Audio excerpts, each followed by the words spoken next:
Hi guys, welcome to Hidden in Plain Sight. It is our first episode today and we are very excited to have y'all here. Unfortunately, Valkyrie could not be here today, so it's just me, but I'm going to get us started. For our very first episode today, we are going to be discussing a very infamous serial killer, John Wayne Gacy, aka the Killer Clown. Now, I do have to preface this with a trigger warning because we will use certain words that could potentially be insensitive, and I just want to warn anyone listening. So now that that's out of the way, on with the episode. Basically, John Wayne Gacy was a serial killer and rapist who murdered at least 33 boys and young men in Cook County, Illinois, burying most of them in a crawl space under his house. Sometimes known as the Killer Clown for his habit of dressing in a clown costume and makeup, Gacy had an abusive childhood and struggled with his homosexuality. Gacy committed all of the murders in his Norwood Park home, luring his victims there with the promise of construction work or some other ruse, then sexually assaulting them and torturing them before killing them, usually by strangulation. Gacy was arrested in 1979, and the following year he was convicted of 33 murders. Gacy was executed in 1994. John Wayne Gacy was born March 17, 1942 in Chicago to John Stanley Gacy and Marion Elaine Robison. His father, an auto repair mechanic and World War I veteran, struggled with his alcoholism and beat John and his two sisters with a razor-sharp strap if he thought they had misbehaved. John's father frequently belittled him, calling him stupid and always compared him to his sisters. Gacy's psychosexual history began between the ages 6 and 10 with a teenage daughter of one of his mother's friends reportedly undressing and playing with him. Gacy was molested at a young age by a family friend and contractor between ages 10 and 12. Gacy and a friend were accused of sexually fondling a young girl.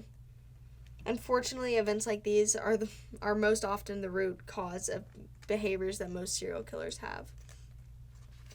Since he was a sickly, overweight, and uncoordinated child, Gacy was unable to play sports and bond with children his own age.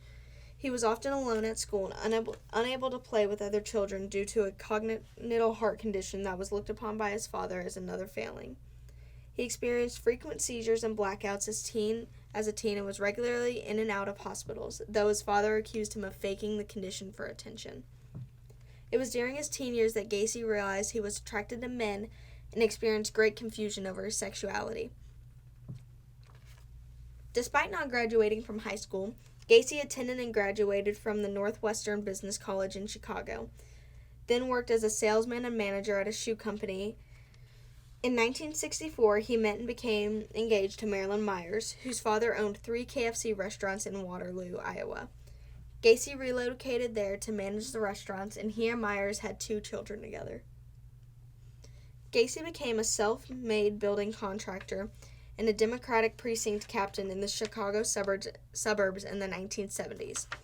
He later speculated his political involvement might have been an attempt to antagonize his father, who mocked his political interests. And maybe it was a way to get acceptance, Gacy said. I was always looking for acceptance because my dad made me feel I was never good enough. The lack of attention is also another common factor in the development of serial killers. Well liked in his community, Gacy organized cultural gatherings and was active in political organizations in the Jaycees Civic Group. Gacy later called this the happiest period in his life and even earned much coveted praise from his father, who said he had been wrong about Gacy. Back then, I was thinking running for alderman, Gacy said. After that, I wanted to go for mayor. And if that worked, I was going to run for the state senate. I didn't see any limits. Gacy was a member of the Chicago area Jolly Joker Clown Club and frequently performed in clown attire and makeup at children's parties, charity fundraisers, and other events as his alter egos Pogo the Clown or Patches the Clown. Years later, during conversations with the detectives while he was under surveillance, Gacy discussed his work as a clown, remarking, "Clowns can get away with murder." Weird sicko. In 1968, Gacy was accused of sexually assaulting a teenage boy and attempting to assault another. He vigorously denied these accusations in Some community members, believed him over the victim. He persuaded one of his employees to beat up the victim in an unsuccessful attempt to stop from testifying. Gacy was convicted and received a 10-year prison, after which his wife divorced him and received full custody of their children. Unfortunately, stuff like this, where the community members believe the assaulter over the victim, is very common. It's sad, but it happens. And that's if the community members believed the victim, Gacy would have gone under more investigation, and he would have been caught sooner. As a reward for being a model prisoner, Gacy was released on parole in the summer of 1970 after serving 18 months of his sentence. However, Gacy was arrested following year after another team claimed he lured him into his car, drove him to his house, where Gacy tried to force him into sex. Charges were dropped when the boy didn't appear during trial. Anyway, with the financial assistance from his mother, Gacy bought a house on 8213 West Somerdale Avenue in Norwood Park, Illinois, where all of his future murders would take place. In 1971, Gacy started a construction business called PDM Contractors, which grew rapidly and became financially successful. Also that year, Gacy became engaged to Carol Hoff, who he briefly dated in high school. The two got married in 1972. Most of his employees at PDM Contractors were high school students and young men, who he would proposition for sex, sometimes under the threat of violence. Nevertheless, Gacy kept up a public front as a community man, hosting summer parties that were popular and well attended. Gacy committed his first known murder in January 1972 after luring the 16-year-old Timothy McCoy to his house for sex. The next morning, Gacy saw McCoy standing in the bedroom doorway with a knife in a rush to attack him, wresting the knife away and stabbing McCoy to death. Afterward, Gacy eventually realized that he hadn't been attacking or threatening Gacy, but was rather holding the knife because he had just made them breakfast. Nevertheless, Gacy discovered that he received sexual gratification from killing McCoy, and later said, "That's when I realized that death was the ultimate thrill." I find it weird that people claim McCoy was lured in for sex. If someone were forced into that situation, they likely wouldn't be making them breakfast for their captor. Since McCoy was preparing breakfast for Gacy, I'm wondering if he wasn't in immediate danger or fear of revealing anything. So if Gacy wasn't concerned about McCoy telling anyone, could there be another reason for the murder? Another one of Gacy's victims was John Butkovich, an 18-year-old PMD employee who Gacy lured to his house with a promise to discuss overdue pay. Once there, Gacy gave him alcohol, tricked him into putting handcuffs on, and then strangled him. The use of handcuffs became a frequent method for Gacy, who sometimes tells his victims that he was showing them a magic trick.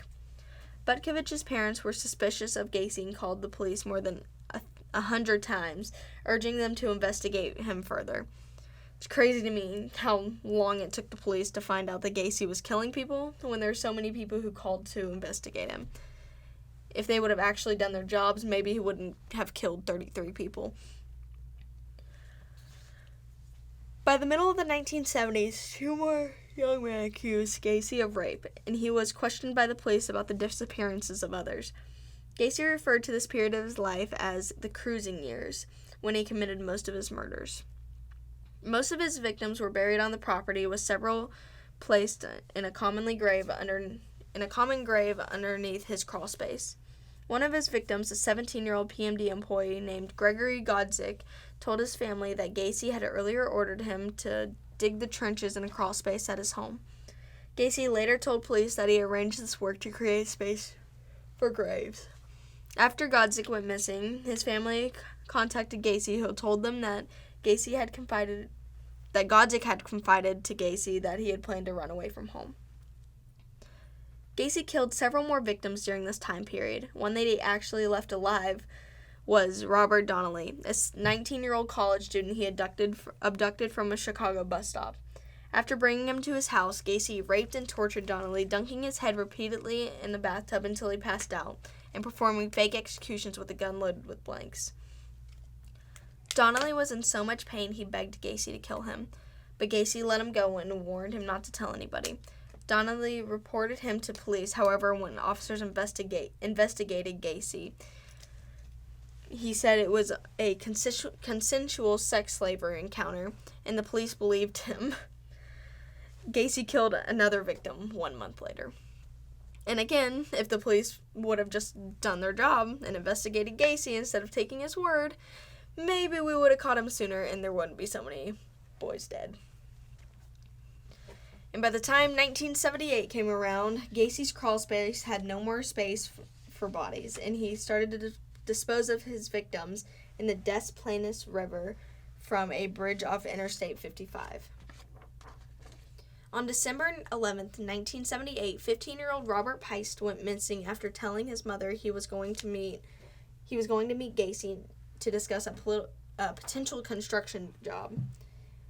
Peist's family filed a missing persons report with the police, which led to a search of Gacy's house in Norwood Park.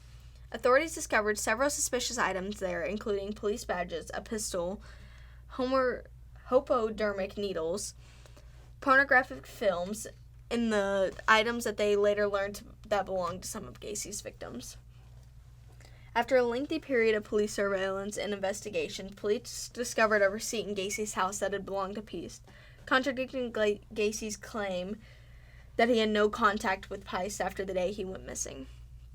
This resulted in further searches of Gacy's house, eventually leading to discovery of several trenches filled with human remains in the crawl space beneath his house.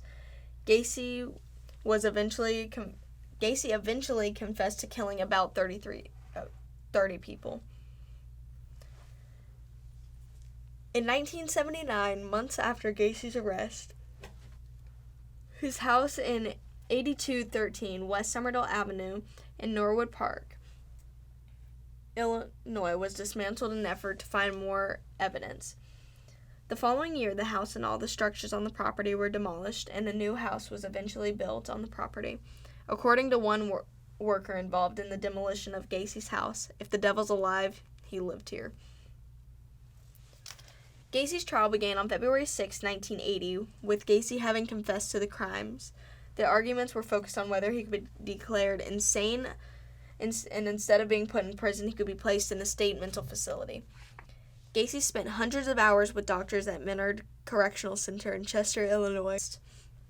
Gacy tried to argue that he had multiple personalities disorder and that his mind was split between the personalities of a contractor, a clown, a politician, and a police officer named Bad Jack. Gacy claimed Bad Jack hated homosexuality and viewed male prostitutes and some of Gacy's victims as scum, weak, stupid, and degraded. Gacy pleaded not guilty by the reason of insanity, and he went on trial on 33 murder charges. The prosecution argued that Gacy was sane and in control of his actions, pointing out the elaborate steps Gacy took to both prepare and hide his murders. These were certainly the acts of a man capable of premeditation, acting in his own best interests under pressure, and recollecting the details of his criminal activities, said Chief Prosecutor William Kunkel. Mental health professionals testified for both sides about Gacy's mental state. March 12, 1980, after a short jury deliberation, Gacy was found guilty of committing 33 murders and became known as one of the most ruthless serial killers in American history. Gacy was imprisoned at the Menard Correctional Center in Chester for 4 months and offering contradictory statements on the murders and interviews.